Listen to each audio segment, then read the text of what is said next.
Working on a transmission leak coming out of the output shaft of the 66 Riviera. This is a Super Turbine 400, aka Turbo Hydromatic 400 transmission. This one's a little weird. It had like a smaller extension housing than most of the ones you find, because this came from a 65 LeSabre, this transmission originally. Anyways, that just made finding parts a little bit harder.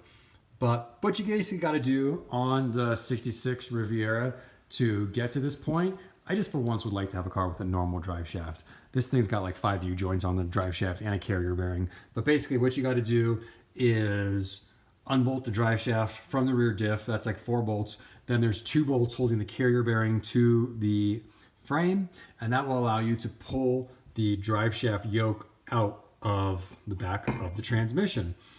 Then you can unbolt the 6 bolts around the extension housing, and then there's 2 bolts at the bottom of the rear transmission mount, which sits directly under this piece, and then 2 more bolts that bolt that mount to the extension housing. Here's the transmission mount. Look how bad this thing is, just like completely disintegrating. So those 2 bolts attached to the cross member of the vehicle, and then 2 bolts on the edges of this metal part of the mount attach to the extension housing. So that is just insanely bad. That needs to be replaced, but those are like really hard to find right now. Any case, so then there was like this weird cable tie thing in the way. I think it's to prevent your drive shaft, if it falls out, from like hitting the ground or something and like catching it in place. I don't really know what it's for, but there was like a jam nut system that I had to loosen up to be able to have enough slack in order to get all this stuff out. Not a fun job. But anyways, now that it's out, we had a leak coming out here from the output seal, which was sitting right here. So there's like a seal puller that I really should have used to take this out, but I didn't have one, so I just got a screwdriver in underneath and kind of pry it around until I was able to pop this seal out. Now, instead of just going and getting a new seal and pressing that into place, I wanted to do this job 100% properly. I don't know why. I'm probably not going to have this car for very long, but it was probably leaking. Well, I know it was leaking because the bushing that rides in here is what makes your drive shaft sit tightly, with the yoke of the drive shaft sit tight in here, and it had slack. Like I could move it around, and that's what wears the bushing, the seal out faster, is that up and down movement. So this seal wouldn't probably last very long if I just popped it in there. And I thought, well, we've come this far. Are we willing to come a little farther? So inside of here is this bushing that makes the drive shaft sit tightly. And you can even see on the inside, there's these grooves that allow for like fluid. Don't mind those like indents right there. That's from my screwdriver when I was pounding on it with something. But anyways, yeah, you got to hammer that out.